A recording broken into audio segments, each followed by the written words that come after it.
Le 1er février 1935 paraissait dans l'Action française la critique de François Vineuil du film La Veuve joyeuse. Notons également un petit écho de François Vineuil sur ce film dans Je suis partout, daté du 2 février 1935. On pouvait s'attendre au pire. Ernst Lubitsch, l'auteur de cette nouvelle Veuve joyeuse, la seconde du cinéma si nous comptons bien, est l'un des hommes les plus habiles et probablement les plus spirituels d'Hollywood. Il a composé, au temps du muet, l'une des 3 ou 4 comédies de caractère de l'écran, L'éventail de Lady Windermere.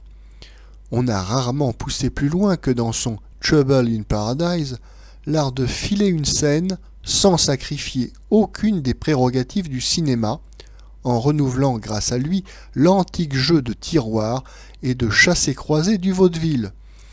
Trouble in Paradise, Sérénade à 3. Où et quand reverra-t-on ces charmants films? Nous ont fait pardonner bien volontiers le Monte-Carlo de M. Lubitsch, car ce malicieux Autrichien de Californie est aussi un super régisseur, magnifiquement appointé d'opérettes monstres, dont l'archétype a été Parade d'amour. Mais Parade d'amour se justifiait par la naissance du cinéma sonore, par la première tentative pour mettre à l'écran une histoire musiquée analogue à celle qui avait fait la fortune de tant de théâtre. La preuve en est que nous savons encore son titre. Nous avons oublié celui de plusieurs spectacles intermédiaires. Nous nous souvenons de Monte-Carlo, où les pâtisseries de staff devenaient d'une importance presque agressive, où seuls des photographes très spécialisés pouvaient deviner encore, dans l'étalage de quelques ensembles, le talent de l'auteur, talent certain, mais dont les précédents aggravaient sa responsabilité. La Veuve joyeuse offrait à M. Lubitsch, comme d'ailleurs toutes les opérettes taillées sur le modèle viennois dont Oskar Strauss et Léard ont fixé la coupe et les dimensions, tous les éléments d'un nouveau Monte-Carlo, à savoir le royaume vaguement balkanique, l'ambassadeur en goguette, les menues querelles de 2 amoureux qui ont toutes les raisons du monde de s'épouser, mais se chercheront des chicanes préliminaires, à seule fin que l'action dure 2h30 d'horloge. M. Lubitsch n'a rien omis de ces indispensables facteurs du gros succès nécessaire dans de pareils spectacles de rapport, où la mise de fond est lourde. Il a traité assez cavalièrement la musique, jugeant, non sans raison, qu'elle était assez connue pour qu'il ne fût pas obligé d'en dévider bout à bout tous les couplets, comme on l'exige pour le lancement commercial d'un air nouveau. On voit mal d'ailleurs le parti cinématographique qu'il aurait pu tirer de ces molles valses, d'une fabrication d'ailleurs moins taylorisée que les productions plus récentes du même Léard. Les énormes salons vus en perspective, la grouillante figuration de M. Lubitsch dilateront une fois de plus les yeux du bon public. Mais le divorce n'est plus aussi flagrant, cette fois, entre le Lubitsch des comédies et celui des opérettes. On ne dit pas que l'humour y soit de la même finesse, de la même causticité que dans Sérénade à 3, mais il n'est pas tout à fait absent. On l'attendait si peu qu'il amuse peut-être davantage que dans une œuvre précédée d'une réputation de verve et d'esprit.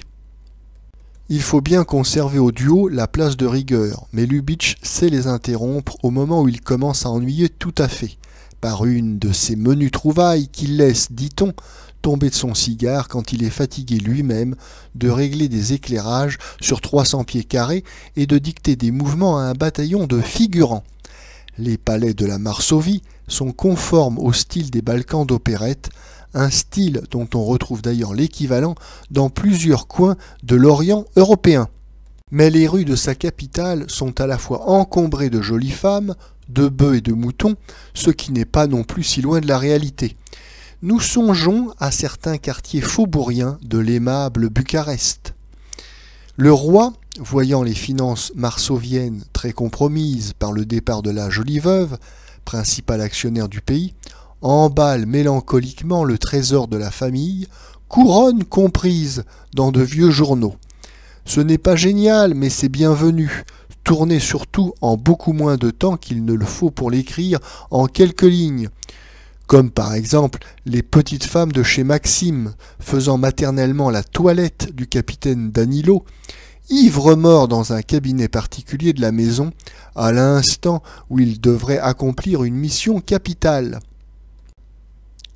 La Veuve joyeuse a été située cette fois vers 1885. On ne dit pas que tout soit d'un goût irréprochable dans le travail des décorateurs et des costumiers, mais cette reconstitution d'époque est certainement d'une fantaisie moins pesante que dans les films de Mae West qui furent à l'origine de la vogue du modern style. Les ensembles en blanc et noir sont évidemment aux eaux fortes que l'on vit parfois à l'écran, dans les vieux films de Sternberg par exemple. Ce qu'est un décor de théâtre a de la vraie peinture, mais on ne peut en nier l'élégance, l'ingéniosité des mouvements que Lubitsch leur imprime. Les spectateurs qui avaient 30 ans vers 1910 ne retrouveront peut-être pas leur Veuve joyeuse.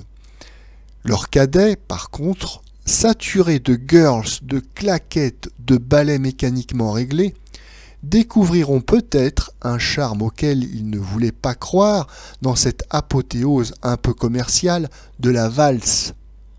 Mademoiselle Jeannette MacDonald, dont la carrière faillit être compromise injustement par d'imbéciles et perfides romans lancés à Hollywood, est la plus charmante des princesses d'opérette.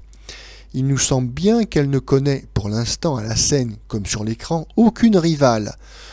On a enregistré plus fidèlement sa voix.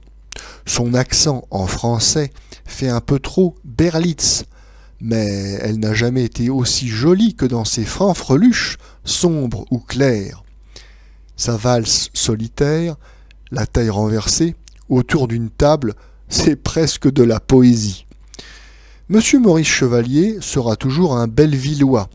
Nous n'y pouvons rien, lui non plus. Le faubourien percera toujours sous les rôles de sang bleu. D'irrésistible jeune premier, que sa destinée cinématographique lui a dévolu, mais serait-ce l'influence, les conseils de Lubitsch? Il apparaît cette fois plus sobre. Il sait contrôler sa mimique traditionnelle. Bref, il en installe moins et redevient d'autant plus sympathique qu'il nous permet d'autant mieux de reconnaître l'abattage qu'il a possédé. Monsieur André Berlet n'est guère dans son emploi. Même pour un monarque de farce, il a trop de vulgarité sous sa rondeur.